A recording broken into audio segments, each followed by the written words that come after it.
In the quiet town of Fairwood, my life had always been predictable, steady. But that predictability unraveled the summer my best friend's sister, Mia, moved back home. The air between us, charged with something neither of us dared to name, gradually shifted, twisting into a tension that I couldn't ignore, no matter how hard I tried. Mia had always been around in my life, a presence I'd grown used to. But when she returned from her studies in the city, there was something different about her. Gone was the carefree girl I'd known, replaced by a woman whose smile lingered a little too long and whose eyes seemed to hold a secret I couldn't quite decipher. It made the days feel hotter, the moments longer. We were all at her family's place for a summer barbecue one afternoon, when things began to change. The gathering was lively, filled with laughter and the smell of grilled meat. Her brother, my best friend, Jake, was in the backyard with the rest of the guests, but Mia and I ended up in the kitchen, just the two of us. She stood near the counter, leaning casually, her gaze cutting through the banter around us as she poured lemonade into tall glasses. I felt the air shift as her arm brushed against mine. It was a small touch, barely noticeable, but it felt like a spark. I caught her looking at me, her lips curling into a smirk as if she knew the effect it had. My chest tightened, and I forced myself to focus on the mundane, passing plates, refilling drinks, but my thoughts were already tangled, caught in the way she seemed to edge closer each time we spoke. After that, there were moments. The kind that came unexpectedly, uninvited, yet lingered long after they'd passed. Like when Mia would find a reason to sit next to me on the porch, our shoulders brushing, or when she'd laugh at something I said, her hand lingering on my arm a beat too long. I tried to convince myself that I was imagining things, but those moments built on each other, like bricks stacked on a fragile foundation. One evening, after dinner, Jake had left for a work shift, leaving Mia and me alone in the living room. The house was silent except for the sound of a fan humming softly in the corner, cutting through the thick summer air. Mia sat across from me, her legs curled beneath her on the couch, the light casting shadows over the curves of her face. We talked about nothing and everything, old memories, her time in the city, the people she missed. But beneath the conversation, there was an unspoken tension, like a wire pulled taut between us, threatening to snap. Her laugh drifted into the space between us, warm and low, and I couldn't ignore the way my pulse quickened whenever our eyes met. At one point, she leaned forward, her hair falling over her shoulder, and brushed a stray thread off my shirt. The touch was innocent, fleeting, but it left a burning trail on my skin. I looked up, meeting her gaze, and for a moment, we just stayed like that, suspended in the quiet, the distance between us feeling like a chasm and a heartbeat all at once. She didn't pull away. Neither did I. The air felt thicker, like it had wrapped itself around us, pushing us closer. I could see her chest rise and fall, her breaths quickening, matching mine. My mind was a storm, filled with 1,000 thoughts, none of them making any sense. All I knew was that I wanted to lean in, to close the gap between us, to see if this electric pull between us was real. But I didn't. I couldn't. Instead, I cleared my throat and stood up abruptly, making some excuse about needing air, needing space, needing something to keep from doing something we'd both regret. Mia watched me with an unreadable expression, her smile fading into something softer, something that almost looked like understanding. The next morning, I told myself I'd imagined it all, that it was just a result of too many late nights and the heat of summer playing tricks on my mind. But when I saw Mia in the hallway, when she brushed past me with a whispered, "Good morning," and that same lingering touch on my arm, I knew it wasn't in my head. Days turned into weeks, and the tension between us grew. It was in the way our conversation slowed, as if we were waiting for each other to say something, to acknowledge what we both knew was there. It was in the way she'd find a reason to sit next to me, her knee pressing against mine, her smile, a little too knowing. One sweltering afternoon, after Jake had left to meet some friends, Mia found me in the living room again. She was wearing a loose tank top and shorts, her hair pulled up, but a few strands fell loose around her face. She looked at me, and there was something in her eyes, something that made my throat dry and my heart race. "Mind if I join you?" she asked, but she was already sitting down, too close, her leg brushing against mine. I could smell the faint scent of her perfume, something floral and intoxicating. My mind screamed at me to get up, to leave, but my body didn't listen. Instead, I shifted closer, our shoulders touching. For a while, we sat like that, neither of us saying anything, the only sound the quiet hum of the fan. I could feel the warmth radiating from her skin, and I had to remind myself to breathe. She turned her head slightly, her lips barely an inch from my ear, and I could feel her breath, warm and soft. "You've been avoiding me," she whispered, her voice barely audible, but it sent a shiver down my spine. "I don't know what you mean," I lied, my voice rough. But even as I said it, I turned to face her, our faces so close that I could see the flecks of gold in her eyes. She didn't answer right away. Instead, she reached out, her fingers grazing the side of my jaw, tracing a line that sent a jolt through me. I closed my eyes, trying to steady myself, but the feel of her touch, so gentle, so deliberate, made my resolve crumble. When I opened my eyes again, she was watching me, her expression serious, her lips parted slightly. I knew I should pull away, that I should say something to break the spell between us, but I couldn't. All I could think about was how close she was, how easy it would be to close the distance between us. And then, before I could second-guess myself, I leaned in, brushing my lips against hers. It was tentative, hesitant like a question. But she answered, pressing back, her hands sliding up to cup my face, pulling me closer. The kiss deepened, and suddenly, it felt like everything I'd been holding back poured out in that moment. Every stolen glance, every lingering touch, every unspoken word. It felt like time had stopped, like there was nothing beyond the two of us, tangled in the heat and the need we'd tried to ignore. My hands found her waist, pulling her against me, and she let out a soft gasp that sent a thrill through my chest. It was messy, desperate, and so much more intense than I had imagined. But as quickly as it began, reality came crashing back, and I pulled away, my breath ragged, my heart pounding so loud I could barely hear anything else. Mia looked at me, her lips swollen, her cheeks flushed, and for a moment, neither of us spoke. "We shouldn't have done that," I managed to say, my voice barely a whisper. But even as I said it, I knew I didn't mean it. "I know," she replied, her hand still resting on my chest, her eyes searching mine. "But that doesn't change how I feel." There was a vulnerability in her words that broke something inside me. I wanted to tell her that I felt the same, that I hadn't been able to stop thinking about her, but the words stuck in my throat. Instead, I just sat there, my hands still on her waist, my mind spinning with everything we'd just set in motion. The tension that had built between us for so long had finally broken, but in its place was something even more complicated, something that left us both standing at the edge of a precipice, unsure of what would happen if we took another step. I knew, deep down, that things would never be the same between us. And as we sat there in the silence of the living room, tangled in each other and the mess we'd created, I couldn't help but wonder where this would lead, and if either of us would be able to handle the fallout when it came.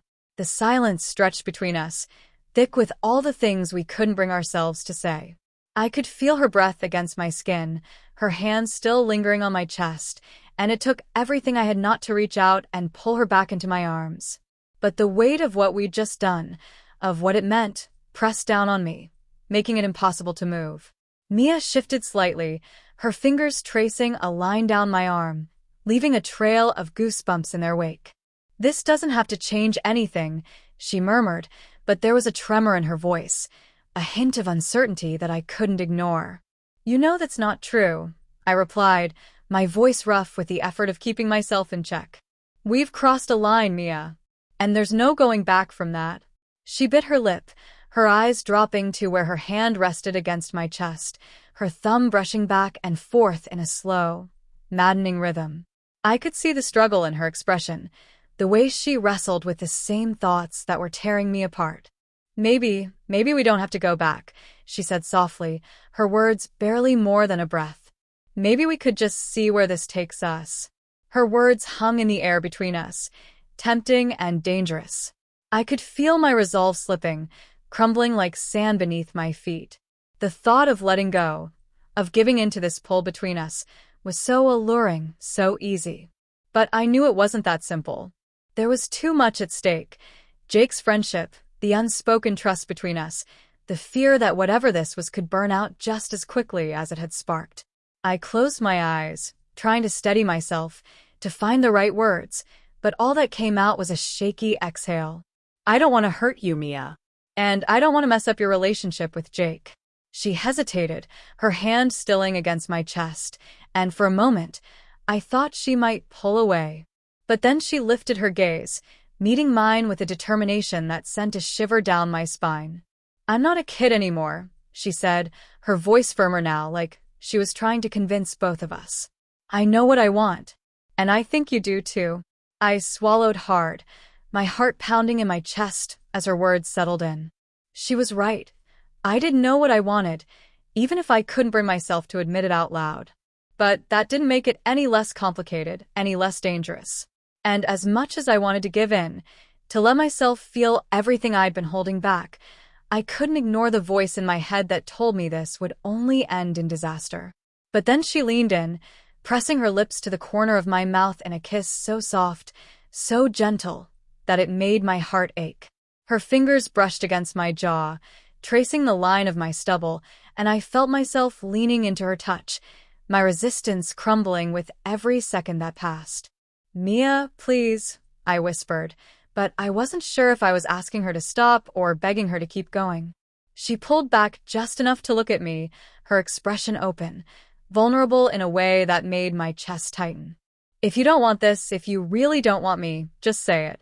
And I'll leave, she said, her voice barely more than a murmur, but there was a strength in her words that cut through the haze in my mind. But if you do, then stop holding back. I couldn't breathe. I couldn't think. All I could see was her, Mia, the girl I'd known for so long, the woman who had somehow become the center of my world without me even realizing it. And in that moment, all of my doubts, all of my fears melted away, leaving only the raw, undeniable truth of what I felt. So I did the only thing I could. I kissed her. This time, there was no hesitation, no second-guessing.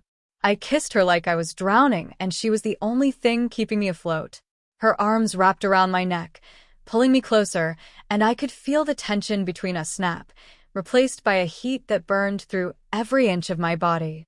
She gasped against my mouth, her hands tangling in my hair, and I found myself gripping her waist, pulling her onto my lap.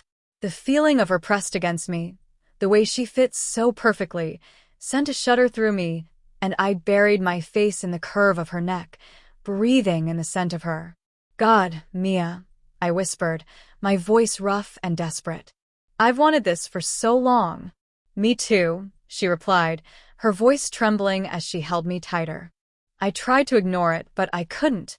I don't want to ignore it anymore. Her words broke something inside me, and I kissed her again, pouring everything I couldn't say into the way our lips moved together, the way our bodies pressed closer, desperate and hungry.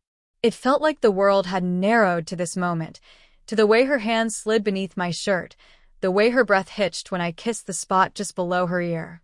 We tumbled back onto the couch, our limbs tangled, our breaths mingling in the space between kisses. I could feel her heart racing against mine, could hear the soft, breathless sounds she made with every touch, every kiss, and it drove me wild, made me want to pull her closer, to lose myself in the way she felt against me. But even as the desire threatened to consume us, a small part of me held on to the knowledge that this was a line we could never uncross. That whatever happened tonight would change everything, for better or worse. And as much as I wanted to give in completely, I couldn't shake the fear that we were playing with fire, that we'd end up burning each other in the process. Mia seemed to sense my hesitation because she pulled back slightly, her fingers tracing my jaw as she searched my eyes. We don't have to do this if you're not ready, she whispered, her voice gentle but filled with an ache that mirrored my own. But I need you to know that I want this. I want you. Her words tore through me, unraveling the last of my resistance. I reached up, brushing a strand of hair behind her ear, and cupped her face in my hands, letting my thumb trace the curve of her cheek. "I'm scared, Mia," I admitted, my voice breaking. "I'm scared of what this means, of what we might lose." She leaned into my touch, closing her eyes for a moment before opening them again, meeting my gaze with a steadiness that made my breath catch. "I know, but maybe it's worth the risk." And in that moment, with her looking at me like that, like I was the only thing that mattered, I knew that I couldn't turn back. That whatever came next, whatever consequences we'd have to face, it would be worth it, just to have this, to have her. I kissed her again, slow and deep, and this time, she melted against me, her hands sliding down to grip my shoulders. We moved together, the urgency giving way to something softer, something that felt like a promise. It wasn't perfect. Nothing about this could ever be perfect, but it was real, and it was ours. When we finally broke apart, breathless and tangled in each other, I pulled her into my arms, holding her close as we lay back on the couch. The room was dark now, the only light the faint glow from the street lamps outside, casting shadows across the walls. Mia rested her head against my chest, her fingers tracing patterns over my skin, and for a while, we just lay there, listening to the sound of each other's breathing, letting the silence wrap around us like a blanket. But even in that quiet, I could feel the weight of what we'd done settling in, the knowledge that we'd crossed a line that could never be erased. And as much as I wanted to believe that everything would work out, that we could find a way to keep this, to hold on to each other, I knew it wouldn't be that simple. Mia seemed to sense my thoughts because she shifted slightly, pressing a kiss to my shoulder before looking up at me with a small, sad smile. "Hey," she said softly, her voice barely more than a whisper. "We'll figure it out, okay?" I nodded, but the words felt hollow in my chest. Because deep down, I knew that figuring it out wouldn't be easy. That there would be secrets and lies and moments when we'd question whether this was worth the pain it might bring. But I also knew that I couldn't walk away, not now, not when I'd finally found something that made me feel alive again. So I held her a little tighter, letting myself believe, just for a moment, that maybe, somehow, we could find a way through the mess we'd made. And as the night stretched on, with Mia's warmth against me and the weight of the unknown pressing down, I closed my eyes, hoping that when morning came, we'd find a way to make sense of the chaos we'd created. But even as I drifted off to sleep, I couldn't shake the feeling that we were standing on the edge of something that could either save us or break us apart. And that no matter which way we turned, nothing would ever be the same again. Morning arrived with a softness that filtered through the living room windows, casting pale light across the couch where we lay tangled together. For a moment, I allowed myself to remain in the haze of warmth, the steady rhythm of Mia's breathing against my chest, the weight of her head resting in the crook of my arm. It felt surreal, like a dream I might wake from at any moment. But the world outside, the dull thrum of distant traffic, the chirping of birds, made it clear that this was reality, and reality was infinitely more complicated. Mia stirred slightly, her eyelashes fluttering as she woke, a small smile touching her lips when she looked up at me. Her expression was unguarded, and I couldn't help but return the smile, tracing my thumb along the curve of her shoulder. For a second, everything felt possible, like we could make this work, like maybe we'd find a way to hold on to what we'd discovered together. But then, as her gaze shifted, the smile faded, replaced by something more serious, more hesitant. She pulled away slightly, sitting up and wrapping the throw blanket around herself, as if trying to shield against the reality of what we'd done. "Good morning," she said, her voice quiet, almost uncertain, as if testing the waters of this new world we'd created overnight.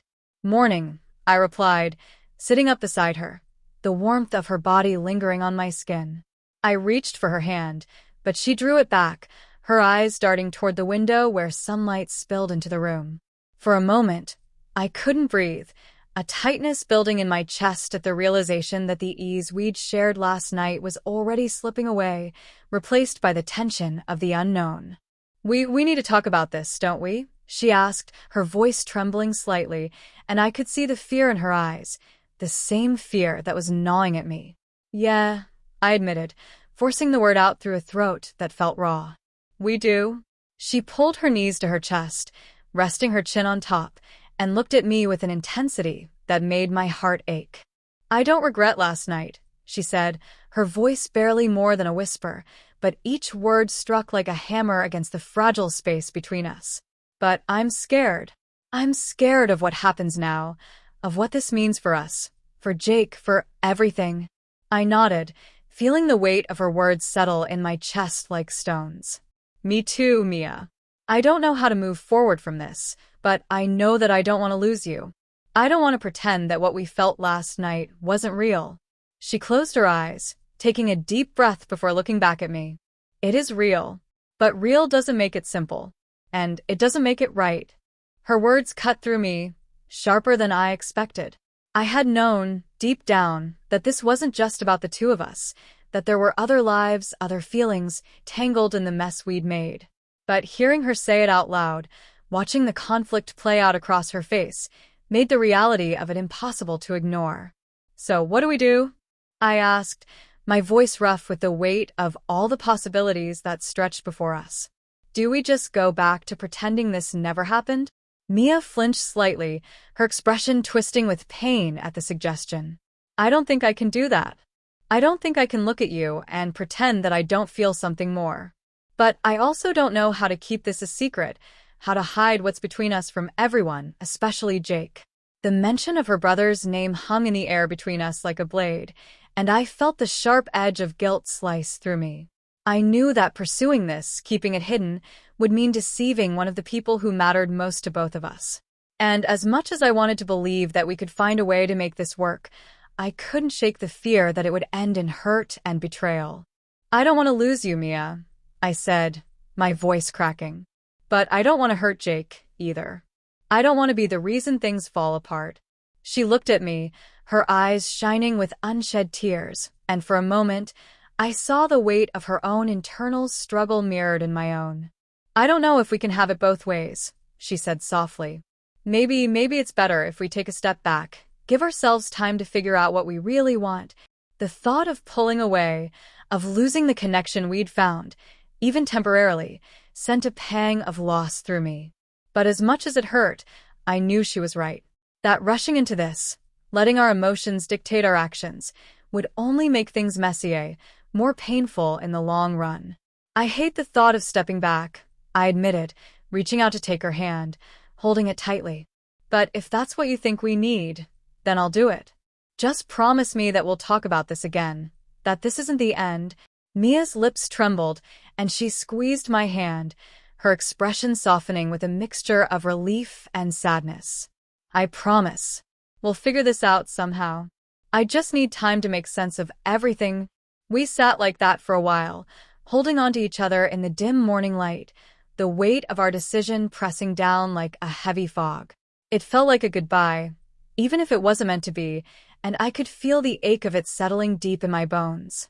Eventually, Mia pulled away, her fingers slipping from mine as she stood up and wrapped the blanket around her shoulders.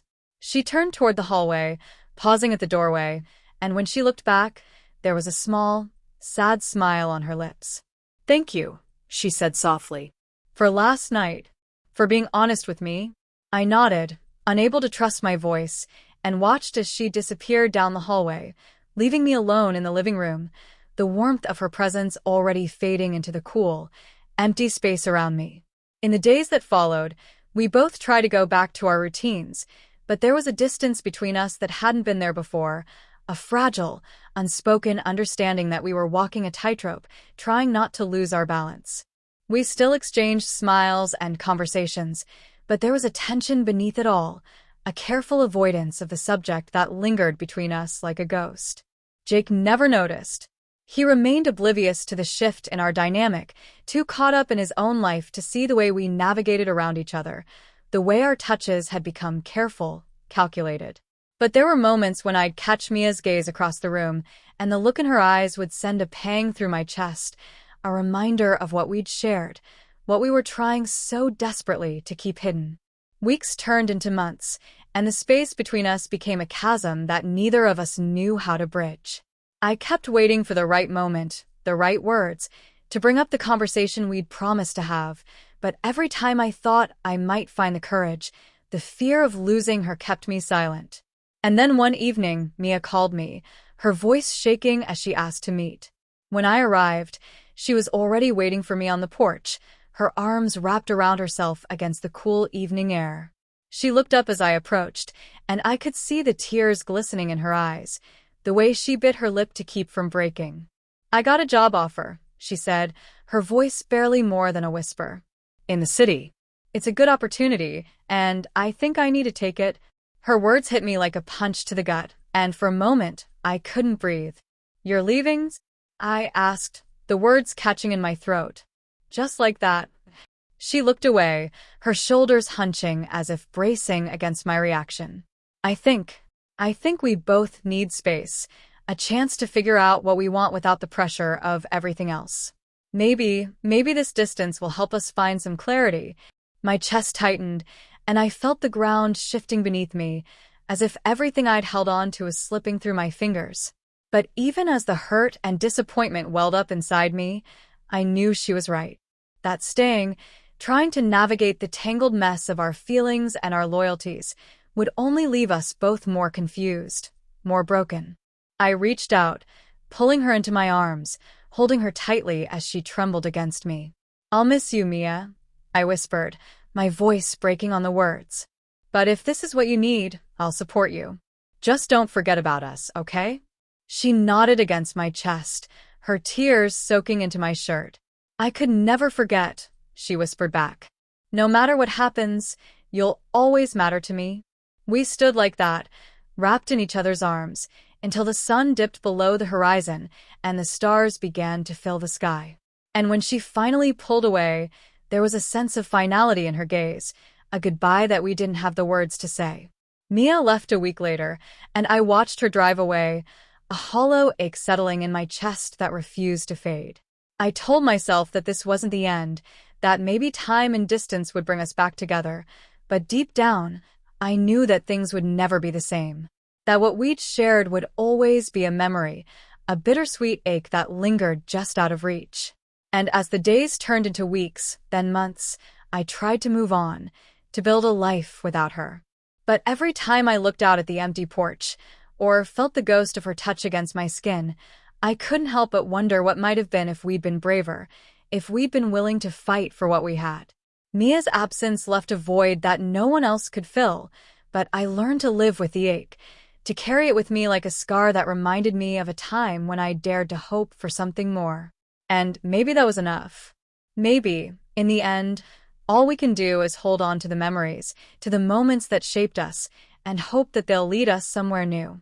Somewhere I like to think Mia found what she was looking for, that she found her own version of happiness, even if it wasn't with me. And maybe one day, when the past feels like a distant dream, our paths will cross again, and we'll share a smile that says all the things we never could. But for now, I keep the memory of her close, tucked away in the quiet corners of my heart, a reminder of a summer that changed everything, of a love that burned brightly, even if only for a moment. And as the years pass, I learn to live with the uncertainty, to find peace in the knowledge that some stories don't have clear endings. Some stories just keep unfolding, one heartbeat at a time.